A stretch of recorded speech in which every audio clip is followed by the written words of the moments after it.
ஒரு ட்ரேடர் வாழ்க்கையில் எவ்வளவு பணம் சம்பாதிக்க முடியும்? போன வருடம் நம்ம தமிழ்நாட்டில் 21 வயதுள்ள ஒரு காலேஜ் படிக்கிற பையன் அவங்க அப்பா கொடுத்த வெறும் 20,000 வச்சு ட்ரேட் பண்ணார். 9 மாதத்தில் அந்த 20,000 1.5 கோடியாக மாற்றிருக்காரு. சில யூடியூப் சேனல் கூட அவரை பற்றி வீடியோ போட்டாங்க. அவர் யார், அவர் பேர் என்ன, எதுவுமே சொல்ல மாட்டேன். அது ஏன்னு இந்த வீடியோ முடியும் போது உங்களுக்கே தெரியும். நீங்கள் இப்போ தான் ஷேர் மார்க்கெட் பற்றி தெரிஞ்சுக்கிறீங்க அப்படின்னா ஒரு சந்தேகம் வரும். நான் ட்ரேடிங் மூலிமா எவ்வளவு சம்பாதிக்க முடியும், ஒரு நாளைக்கான வருமானம் எவ்வளவா இருக்கும், என்கிட்ட ஒரு 10,000 ரூபாய் இருக்குது, நான் தினமும் 1000 ரூபாய் சம்பாதிக்க முடியுமா, இல்லை என்கிட்ட 1 லட்சம் ரூபாய் இருக்குது, நான் ஒரு மாதத்துக்கு எவ்வளவு ரூபாய் இந்த ட்ரேடிங் வழியாக சம்பாதிக்க முடியும், இந்த ட்ரேடிங்கை என்னோட முழு நேர தொழிலாக மாற்றிக்க முடியுமா, இது போல் பல கேள்விகள் வரும். உங்களால் எவ்வளவு சம்பாதிக்க முடியும்னு இந்த வீடியோவில் தெளிவாக பார்க்கலாம். நாம் ஏற்கனவே பார்த்தோம், நிஃப்டி தான் நம்ம வருமானத்திற்கான பெஞ்ச் மார்க்காக வைக்கணும்னு. நீங்கள் ரொம்ப கஷ்டப்பட்டு நேரத்தை செலவு செய்து பல ஆராய்ச்சிகள் செய்து மன உளைச்சலுக்கு ஆளாகி நீங்கள் சம்பாதிக்கிற பணத்தை விட ஒருத்தர் ஷேர் மார்க்கெட் பற்றி எதுவுமே தெரியாமல் எந்த டென்ஷனும் இல்லாமல் ஜாலியாக நிஃப்டியில் மாதம் இன்வெஸ்ட் பண்ணிக்கிட்டு வராரு. அவரோட வருமானம் நீங்கள் இவ்வளோ நாள் கஷ்டப்பட்டு சம்பாதித்ததை விட அதிகமாக இருந்தால் உங்களுக்கு எப்படி இருக்கும்? அட போடா, பேசாமல் நிஃப்டியிலே நம்ம இன்வெஸ்ட் பண்ணிக்கலாம்னு தோணும்ல. அதனால் நம்ம வருமானம் நிஃப்டி இண்டெக்ஸ் தர வருமானத்தை விட அதிகமாக இருக்கணும். அதுதான் இங்கே அளவுகோல். அதனால் நிஃப்டி தரும் வருமானத்தை பெஞ்ச் மார்க்காக வச்சுப்போம். அப்போ தான் நம்ம நல்ல ட்ரேடராக நாம் சம்பாதிக்கிறது நல்ல வருமானமானு தெரியும். இப்போ உங்ககிட்ட நிறைய பேர் சொல்லியிருப்பாங்க, நிஃப்டி சராசரியாக 14% காம்பவுண்ட் இன்ட்ரெஸ்ட், அதாவது 14% கூட்டு வட்டிக்கான வருமானம் தருதுன்னு சொல்லுவாங்க. இந்த சாதாரண வட்டி, கூட்டு வட்டி, CAGR இதை பற்றிலாம் இன்னொரு வீடியோவில் தெளிவாக பார்க்கலாம். இப்போ சிம்பிளாக புரிஞ்சுக்குவோம். சாதாரண வட்டி, கூட்டு வட்டி.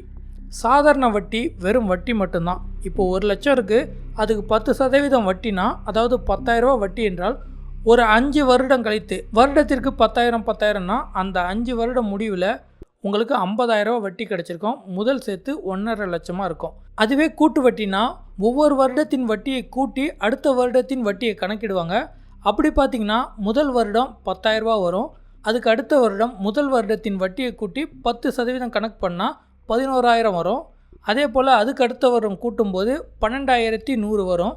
இது போல் கணக்கு பண்ணிக்கிட்டே வந்தால் 5 வருடம் முடிவில் சாதா வட்டி 50,000 ரூபா தந்திருக்கும். அதுவே கூட்டு வட்டி 61,000 சில்லறை தரும். என்னடா பெரிய டிஃப்ரெண்ட் இல்லையேன்னு பார்க்குறீங்களா? இந்த கூட்டு வட்டி, அதாவது காம்பவுண்ட் இன்ட்ரெஸ்ட்டோட பவர் எவ்வளோ வருடம், அதிக வருடம் நம்ம இன்வெஸ்ட் பண்ணிவிட்டு வெயிட் பண்ணுறோமோ அப்போ தான் தெரியும். இப்போ நிஃப்டி 14% கூட்டு வட்டின்னு பார்த்தோம். உங்ககிட்ட 1 லட்சம் இருக்குது, அதை நிஃப்டியில் இன்வெஸ்ட் பண்ணி 30 வருடம் கழித்து எவ்வளோ வருமானம் வரும் தெரியுங்களா? சாதாரண வட்டினா 1 லட்சத்துக்கு 14,000 ரூபா வட்டி வரும். அப்போ வருடத்துக்கு 14,000 என்றால் 30 வருடத்துக்கு 4,20,000 ரூபா வரும். கூட்டல் 1 லட்சம் நம்ம போட்ட அசல்.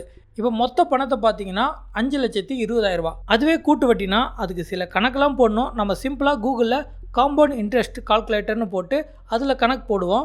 நீங்கள் ஒரே ஒரு தடவை 1 லட்சம் போட்டு 30 வருடம் கழித்து பார்த்தீங்கன்னா நீங்கள் போட்ட 1 லட்சம் 50 லட்சமாக மாறி இருக்கும். எவ்வளோ பெரிய வளர்ச்சி!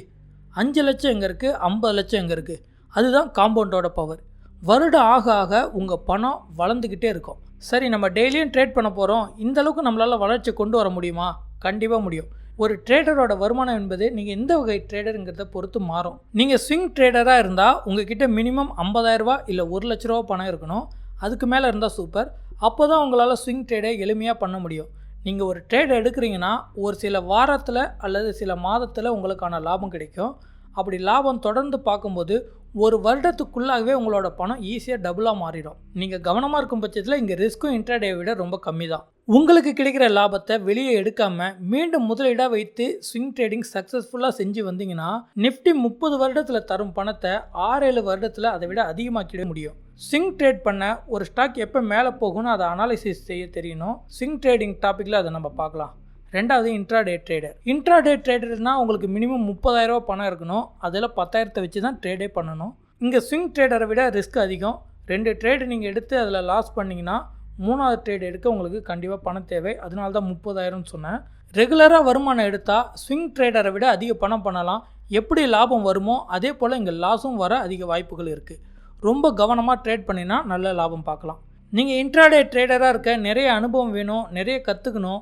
நல்ல ட்ரேடர்னா 4-5 வருஷத்தில் நிஃப்டியை பீட் பண்ணி பணம் சம்பாதிப்பீங்க. அதுக்கு வந்த லாபத்தை தொடர்ந்து இன்வெஸ்ட் பண்ணணும். ரிஸ்க் இங்கே அதிகம், கவனம் வச்சுக்கோங்க. இன்ட்ராடே ட்ரேட் பண்ண தினமும் நிறைய ஆராய்ச்சி பண்ணிக்கிட்டே இருக்கணும். அதிக டைம் செலவு பண்ணணும். ஃபுல் டைம் ட்ரேடருக்கு தான் அது ஒத்து வரும். 3வது ஆப்ஷன் ட்ரேடர், குறிப்பாக ஆப்ஷன் பையர்.